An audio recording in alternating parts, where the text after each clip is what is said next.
Tonight's Xfinity TV High School Football Game of the Week postgame show is brought to you by the Pittsburgh Sports Report, Pittsburgh's premier sports publication. Visit them on the web at pittsburghsportsreport.com.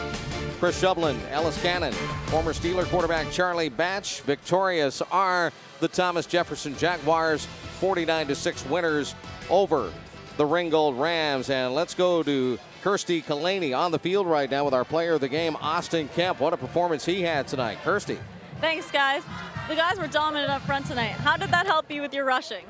The line just did great. It all goes towards practice. Crank D help us a lot. Well, great game. Thank you. Back to you guys. Austin Kemp with Kirsty on the sidelines here tonight. Kirsty, we want to thank you for being a part of our broadcast here tonight. And Kemp, guys, just had a marvelous evening. 4 touchdowns tonight. He may be quiet in post-game interviews. He was pretty loud during the game. That's all I got to say. He really was. I mean, come on now. This speaks for itself. He just ran up and down the field, and he just dominated, banged guys. And as we saw right there, he ran through you if he had to, and he gave praise while he was at it. So he had a very, very fulfilling evening. And he's got a point. Working against his defense, Charlie, that may go a long way to helping him get better. It goes a long way, and I think collectively they were able to do it by as a group. And you're hearing talk about his offensive line and thanking them up front. But anytime you can get to the second and third levels untouched and now allows you to set up that stiff arm, it makes for an easy night. And he was able to do that throughout this evening. He was running downhill a lot. Yes, he was. Yeah, 49-6, the final score here tonight, and TJ wins it. And speaking of TJ, head coach Bill Chirpak right now is on the field with Kirsty Kalani. Kirsty. Thanks, guys. All right, we definitely saw some success with that Wildcat offense. How are you going to use that with the rest of the season? Are you impressed with it?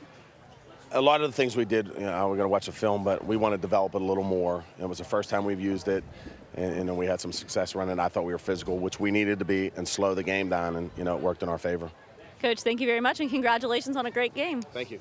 Back to you guys. All right, Kirsty, thanks much. Bill Chirpak, victorious here in the lid lifter of the 2014 season as our PSR's postgame show continues here tonight. Your thoughts on this game? First, Ellis. I have to tell you, as we talked about earlier, there are reasons why keys are identified by coaches. And, Charlie, you've been around them for a long time, and you work on them, and you get a theme, and you just need to be able to have certain things work for you to be successful, and you need to have certain things work for you to undermine somebody's success.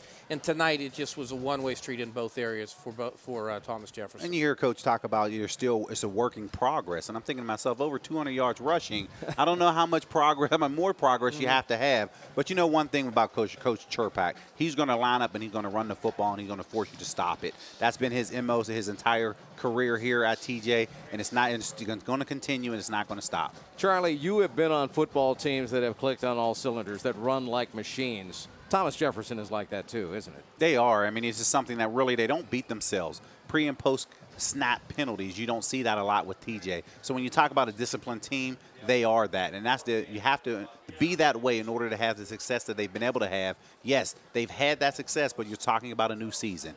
And when you talk about you're coming into this year, they're going to continue to go out there and dominate football games like they are. Charlie, we knew that this was a team itself in some transition, but it wasn't like the cupboard was bare. 4 all-conference players back, and they have other players with a lot of experience. TJ does. But still yet, they come into this game, and there are some things there that they've got to be able to prove.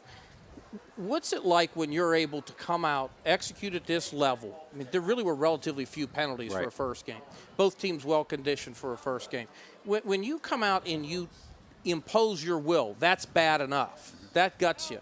But when you do that specifically by running the ball, it was always my experience being around you guys in football generally, nothing rips your soul out more than when you know I'm going to run and you don't stop me. And because I'm sure all summer long, Chirpak used the motive to get them going to say, you want to know what? People are talking about Ringgold possibly overtaking you in the conference. So that gave them fuel to the fire all season. And they wanted to come out all summer, but they wanted to come out here, make a statement to say they are still the kings of this division. And they came out here and really won in a large margin.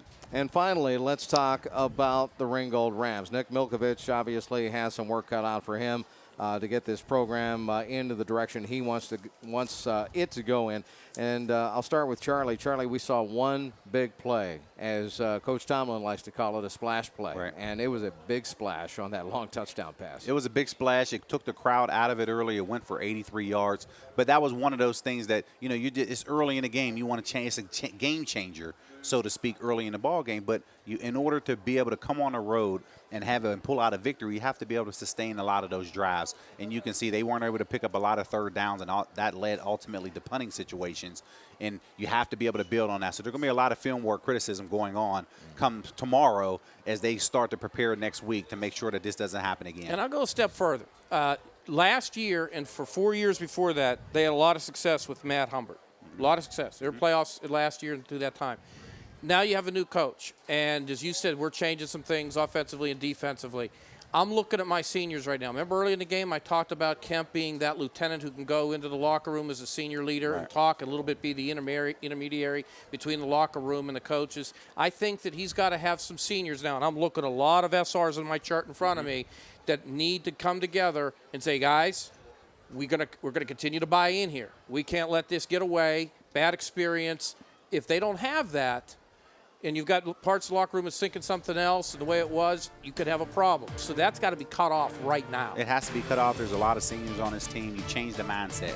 And I think at this point, he will be able to do that. And when you add a new offense and defensive scheme, there's going to be some hesitancy by players. And you saw that because they were unsure of certain things.